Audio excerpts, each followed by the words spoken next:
All right, good afternoon, everyone, and welcome back to another episode of Keeping Up with the Canalmen, the weekly sports talk show covering our Bourne High School sports teams.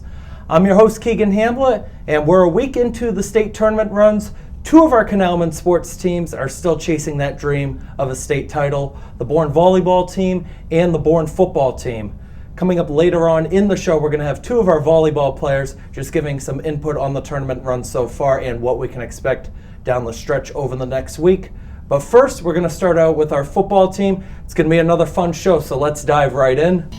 With the football team, the Canalmen have earned a home playoff game after being ranked as the number 6 seed in Division 8 by the MIAA. The Canalmen will host the Lynn Voc-Tech Institute Tigers over at Jackson Field Friday night. Now, according to the Bourne Canalmen Athletics Instagram page, it's their first ever home game in state tournament history for the Canalmen football program. It's a great opportunity to go on out to Jackson Field and cheer on your team as they look for their first state title since 2011. And it's a fun team to watch this year, too. They went 6-2 in the regular season, 2-2 in South Coast Conference play, and their only 2 losses were both against top 4 teams in other divisions, Fairhaven and West Bridgewater. So the Sweet 16 matchup is going to be pretty fun on Friday night. And now we go to our Bourne Canalmen Volleyball team. The Canalmen have swept their first 2 opponents, Tri-County in the round of 32 on Saturday, and Hamilton Wenham last night in the Sweet 16. The Canalmen have advanced to the Elite 8 for the 3rd straight season and will take on the 8-seeded Ursuline Academy Tigers on Saturday afternoon. Now, throughout the first 2 playoff matchups, it's been more than just the seniors stepping up. Now, we all know Ariana McCarthy, the sophomore, gets a lot of playing time. We have the junior Emily Sudo, you had Charlotte Taylor, Lila Bean, all of these sophomores that are getting in the action as well. I think we're all excited to see what the Elite 8 will bring for the Bourne Canalmen volleyball team. And to preview that a little bit, we have 2 of our volleyball players here in studio. We got Madelyn Rossignol and Avery Morrill. They were on in an episode earlier this season, but you guys got to be happy now in the Elite 8 a little bit further. Maddie, what does it mean to be back in the Elite 8 once again? Well, I think it just shows our determination. I think we've worked really hard throughout the season to improve both individually and as a team, and we've really come together to do what we can. Avery, we were just talking about the sophomores and the junior, Emily Sudo, stepping up. You guys have a lot of depth to go to on your bench this year, and that's something that when we get to this point in time, that could be key. Just talk about the depth that you guys have. Obviously our team is very split in half between seniors and younger classmen and other players, and they prove themselves a lot, and I said before that they bring a lot to the team, even though it doesn't show through how much they get to play. But when they do get put in, they show what they can do, and even during practice and every day since the beginning of the season, I think they've improved and proven to themselves that they're capable of being on this team, and knowing that we have them as a support system on the bench and that they can be put in at any moment and make an impact on the play is really important. Now, Maddie, this run is similar to the last 2 because you guys have had the home court advantage throughout the Elite 8. Now, this is the court, obviously, where you guys practice and have a lot of your games throughout the year. And sometimes it's that depth perception, whether it's off to the side, because there's some gyms you never know when it comes to later rounds. You might be playing on courts that maybe have 2 basketball courts and volleyball courts side by side. Talk to me how the home court helps you guys out. Well, like you said before, we've had a lot of experience on this court. We're always playing on this court, so I feel it's personally we know it better than the other teams do. And depth perception wise, especially when serving, it's a lot easier to know how far you can hit or know how much power you should be putting into it, as well as when you're hitting, just how far off you can go. So it's just a lot easier maybe for us than other teams coming in. Now, Avery, before the round of 32 matchup against Tri-County, it was about a week off in between the Medfield game and that one. You guys did schedule a scrimmage against Dennis Yarmouth. Now, Coach David Moore was talking to me before that Tri-County game that the scrimmage was added in there so you guys aren't going a week without any volleyball action. How important was that scrimmage just to get some momentum and some feel back on the court before the game? DY is a team that we scrimmage usually twice a year, and we play them in the beginning of the season and then again at the end. And I think that scrimmage was important because although we've had practice and stuff, gameplay is very different, and it's a lot different in a focus mindset that you don't want to lose the aspect of a gameplay for a whole week versus like just practicing the skills in practice. And also during that scrimmage, we were able to get some of our other players in and mix around the lineups and just give everyone a chance to like play a game and not just play the sport, if that makes sense. Yeah. And I think it was really important to like, though it wasn't like a scheduled game and it wasn't about like winning, it was more about just playing and keeping up the skill. I think it was good to do on like a week like that. Now, I know a lot of like outside people when they're talking about the South Coast Conference, and this goes to the first two matchups.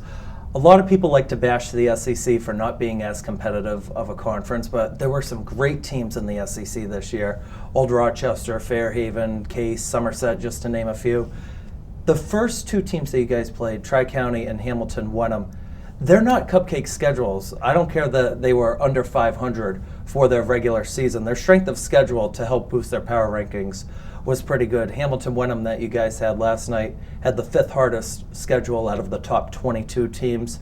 So just talk about that. What does it mean to be playing teams that have already played tougher teams this year? How does that prepare you guys? Yeah, well, I mean, if they get experience with tougher teams, they have more insight into what they should expect, especially since we're number 1 seed. They're not going to underrate us, and they're going to work really hard to try to beat us, which makes us need to work even harder.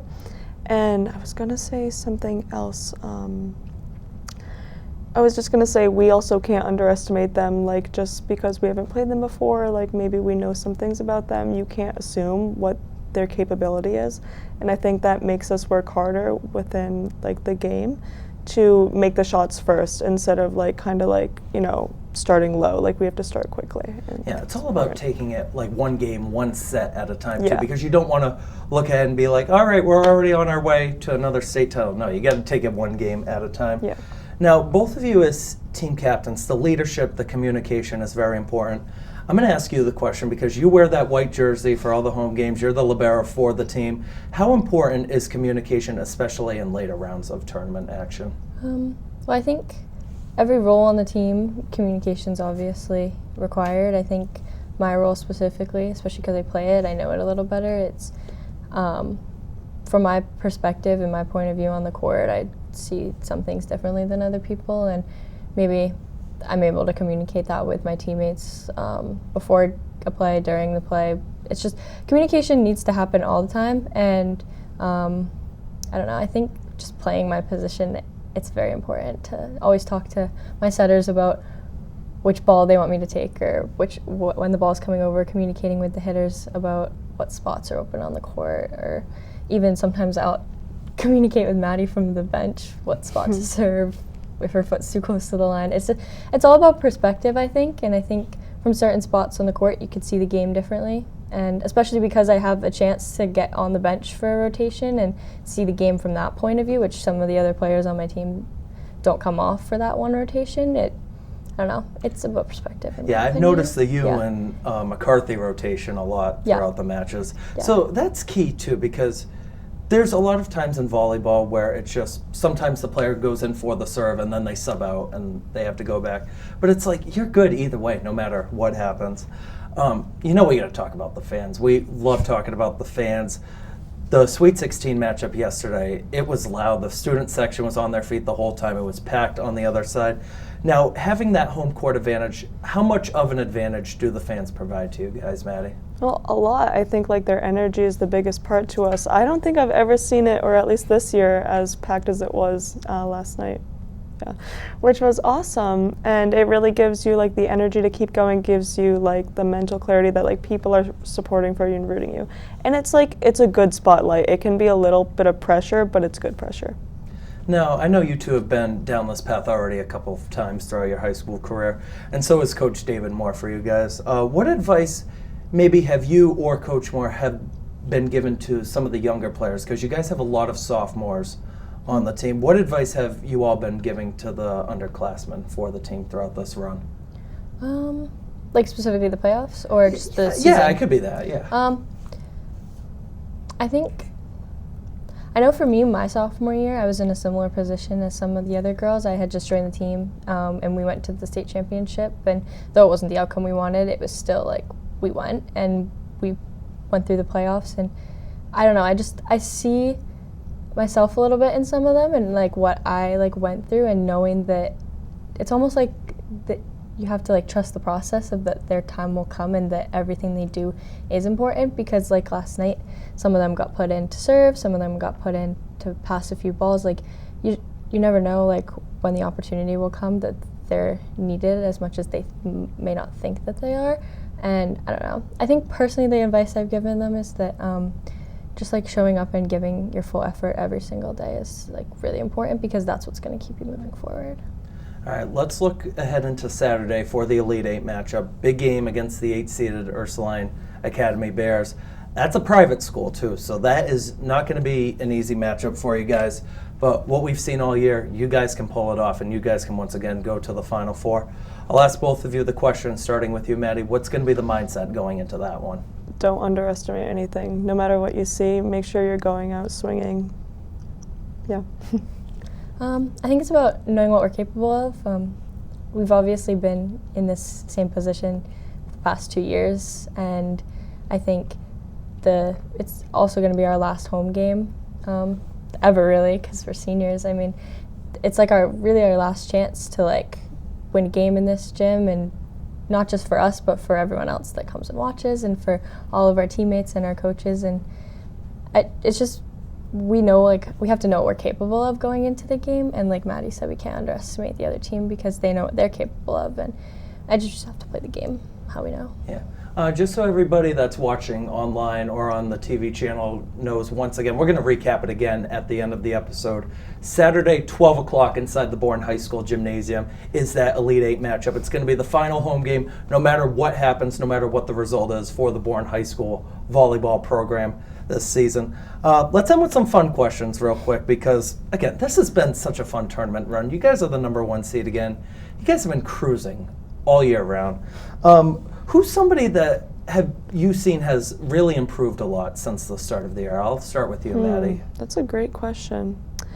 I feel like 2 people come to mind for me. I feel like Nola's confidence has really gone up, and she's always been an extremely powerful player. Like, being right next to her and watching her swing is just insane to me. But like seeing her be able to like continue making those shots and really like see it in herself too is really great. And then Stacy, she's been working really hard on her coverage, and I feel like she also had some confidence issues, but I think she's working really hard, and she's starting to see it in herself that she is capable of it. But just to keep like reminding her of it is really good. Same question for you, Avery. Who have you seen improvement of this year?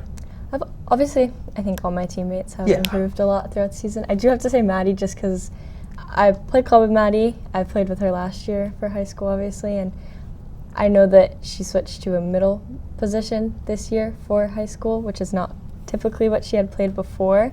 And I just think that she's adjusted really well to being in that position and playing that spot, and especially as a lefty.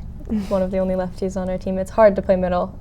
That's not the word I was looking for. It's just hard to play middle like already, and playing it as a lefty, I really can see how she's like had a few struggles with it throughout the season, but she's been able to push through, and really, I think you've done a great job. So yeah, thank you. Proud of you, Maddie. Good job, Maddie. Thank you. Next question I have for you guys is, I know there's still at least one. We're hoping for 3 more games this year. Do you guys have a favorite moment at all this year? I think I know what the answer is going to be, but do we have a favorite moment this year? Do I have a favorite moment this year? Like throughout the whole season? Throughout the whole season. Huh. Maybe Medfield. Yeah. Yeah. I think it was like, I always had heard like Medfield was like our biggest thing that we were looking for, besides Duxbury, our biggest thing looking forward to.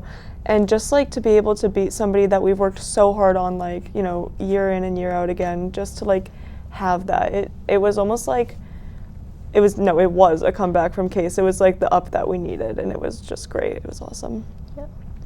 On the contrary, I know it wasn't the best outcome of the game, but I do really think that Case was one of my favorite moments, only because while it was like senior night, and it was like a night about like celebrating like all these years we've been playing, and all of my fellow like teammates and friends who are also seniors, and though like the game didn't have the outcome we wanted at all, and it might not be the best moment, the game itself, I think we played really well, and I think we had a great support system. There was a lot of people there at that game, And I just remember looking forward to that game like all season. And I mean, not beating them, it happens, but I think that overall we really like played really well and held our own for most of the game. And I don't know, I still think about it all the time, so that's probably why it would be my favorite. Now, I remember saying before that Case game started, like that was a preview to what the state tournament would be, just for the atmosphere. Yeah. It was two strong teams. That was like a battle for the South Coast Conference, that game. Medfield, even though I wasn't there, that was probably would be my choice for the top moment. Final question, again, we talk about the fans. I know Emily Sudo had like a big student fan section going on in the round of 32. We'll leave out family members for this question, but who's been your favorite fan cheering you along this year? It could be a student or someone else's parents. Just who's your favorite? Madelyn Muldoon's dad. Definitely. I think he's really funny. I'd have to say one of my club teammates that I play with, I went to one of her playoff games a week ago or so, but she's been coming to a lot of our games, and I got close to their over club. She lives kind of far. It's like a 45-minute drive for her to come, so on Friday nights when she wouldn't have a game, she'd just come down for the drive. Like, she'd take the 50-minute drive and come and watch us play the whole game, and she'd just be cheering the whole time and so excited. And I just love seeing that not just people from our school and friends from my school are coming, but also from other schools, and it's nice to have her there. Probably the favorite student that I like seeing watching in the student section, it's probably James Murray and Rose. I knew because they always start the whoosh chant whenever you guys serve. Yeah. Favorite parent I like seeing, probably Mr. Hallinan. He's a terrific guy. He sets up the camera. He's That's awesome. true, yes. He is awesome. I do want to thank you two for joining in studio, and we're wishing you the best of luck on Saturday and hopefully the rest of the way, trying to go back-to-back for state titles. All right, now to wrap it up and recap, let's take one more look at the remaining Canalmen athletics schedule for this week. Bourne Volleyball again hosts the Elite Eight Saturday afternoon against the Ursuline Academy Bears, with first serve set for 12 o'clock. Again, this will be the final volleyball match that will take place inside the Bourne High School Gymnasium this season.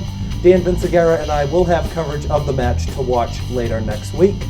And Bourne Football again will host the Lynn Votek Institute Tigers over at Jackson Field on Friday night at 6:30. First ever playoff football game on Jackson Field, as the Canalmen will look to go back to the Elite Eight for the second year in a row. Be sure to follow Bourne Canalmen Athletics all season long across various platforms. Catch updates on the school Instagram page at Canalmen Athletics. We thank you for tuning in to this week's episode of Keeping Up with the Canalmen. Be sure to like the video and subscribe to Bourne Community Television on YouTube for Bourne TV programs and BTV sporting events. Also be sure to watch us on channels 6 and 8. For all of us here at Bourne Community Television, I am Keegan Hamblett signing off and wishing you the best. Dan will have film of the football game on Friday, and you'll see me next on Saturday for Bourne Volleyball. Have a good night. Malachi Coelho is back there as the fullback. Moran Rose scrambling, goes to the right side, has Ethan Fox wide open at the 37. He is gone. Touchdown, Canalmen.